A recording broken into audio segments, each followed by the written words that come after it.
نحمده ونصلي على رسوله الكريم اما بعد فاعوذ باللہ من الشیطان الرجیم بسم اللہ الرحمن الرحیم معزز حاضرین و سامعین السلام علیکم ورحمۃ اللہ وبرکاتہ۔ محترم بزرگ اور دوستو، جیسا کہ آپ کو معلوم ہے اور معلوم ہونا بھی چاہیے کہ قرآن کریم اللہ تبارک و تعالیٰ کا کلام ہے، اور اس قرآن کریم کے اندر 114 صورتیں ہیں۔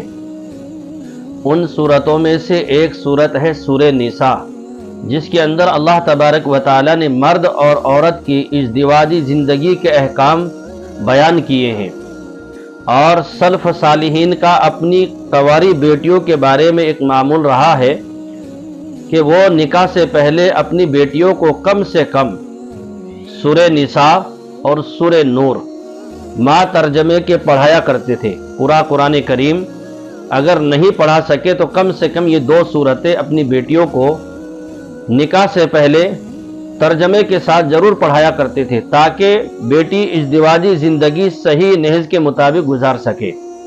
میرے بزرگوں، ہمیں چاہیے کہ جن کے یہاں بیٹیاں ہیں ان کو بھی چاہیے کہ اپنی بیٹیوں کو کم سے کم یہ 2 صورتیں تو ضرور ترجمے کے ساتھ پڑھائے، پورا قرآن اگر نہ ہو سکے۔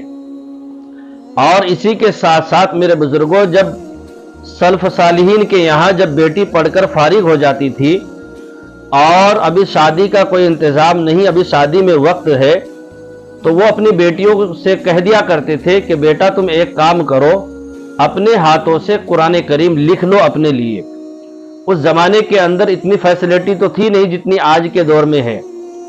میرے بزرگوں، وہ بیٹیاں خوش نویسی کے ساتھ خوش ہو کر جو ہے اپنے ہاتھوں سے بہترین انداز میں قرآن کریم لکھ لیا کرتی تھی، اور جب قرآن کریم لکھ کر مکمل ہو جاتا تھا تو باپ اپنی بیٹی کے لیے اس قرآن کریم کو بہترین جلد میں باندھ کر جو ہے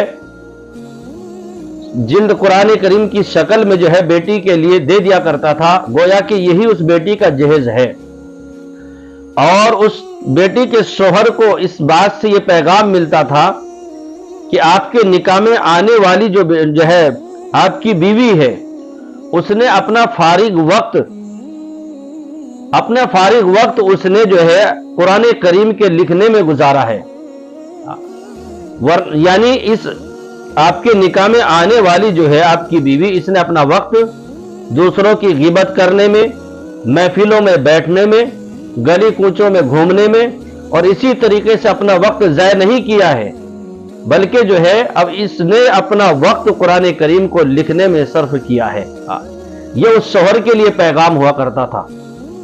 تو میرے بزرگوں، آج ہمیں بھی چاہیے کہ ہم اپنے بچوں کی اسی طریقے پر، اسی نہج پر تربیت کریں۔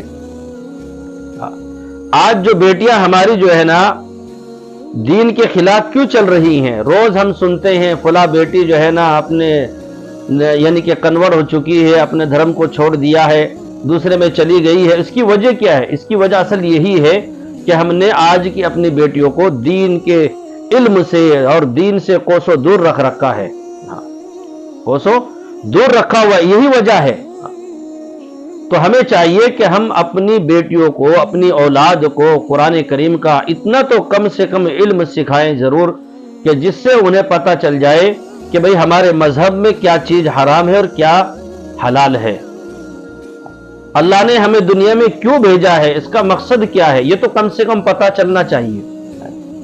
ورنہ آج میرے بزرگوں جو حالات چل رہے ہیں ہم اپنی آنکھوں سے دیکھ رہے ہیں، اور پھر بعد میں پچھتانے سے، رونے دھونے سے کچھ نہیں ہوتا ہے۔ اگر کرنا ہے میرے بزرگوں، اپنے بچوں کے غلط قدم اٹھانے سے پہلے کوئی بھی کام کر لینا ہے، تاکہ ہمارے بچے باغی نہ ہو، ہمارے بچے ہمیں ذلیل اور رسوا نہ کریں۔ ہم اپنے بچوں کو پڑھائیں۔ میں اس بات سے انکار نہیں کرتا ہوں، آپ دنیاوی علم بھی دیجئے، لیکن دینی علم کو مقدم رکھیے۔ میں ہمیشہ کہتا ہوں اکثر اپنے بیانات کے اندر کہ آپ اپنی بچیوں کو ڈاکٹر بنائیے، لائر بنائیے، انجینئر بنائیے، کیونکہ ان تمام فیلڈ میں ہم کو ضرورت ہے ان کی، لیکن ان کو سب سے پہلے ایک سچا مسلمان بنائیے۔ اس لیے کہ جب تک یہ مسلمان نہیں بنیں گے اس وقت تک یہ قوم کی خدمت بھی نہیں کر سکتے۔ قوم کی خدمت کا جذبہ کب پیدا ہوگا ان کے اندر؟ جب ان کی زندگی میں خود دین ہوگا، جب ان کو پتا ہوگا کہ اللہ نے ہمیں یہ مقام اس لیے عطا کیا ہے تاکہ ہم اللہ کی مخلوق کے ساتھ اچھا برتاؤ کر سکیں، ان کی خدمت کر سکیں، دنیا ہی سب کچھ نہیں ہے۔ تو میرے پیاروں، ہمیں چاہیے کہ ہم اپنی بیٹیوں کو دینی علم کے ساتھ ساتھ دنیاوی علم بھی دیں، لیکن اس کے ساتھ ساتھ میرے بزرگوں ہم ان کی تربیت بھی کریں۔ کیا کریں؟ تربیت کرنا بھی بہت ضروری ہے۔ ہم اپنے گھروں کے اندر میرے بزرگوں ان چیزوں کو لاگو کریں۔ دعا کرتا ہوں اللہ تبارک و تعالی ہم سب کو اچھی باتوں پر عمل کی توفیق عطا فرمائے اور بری تمام باتوں سے مولا ہم سب کی حفاظت فرمائے۔ السلام علیکم ورحمۃ اللہ وبرکاتہ۔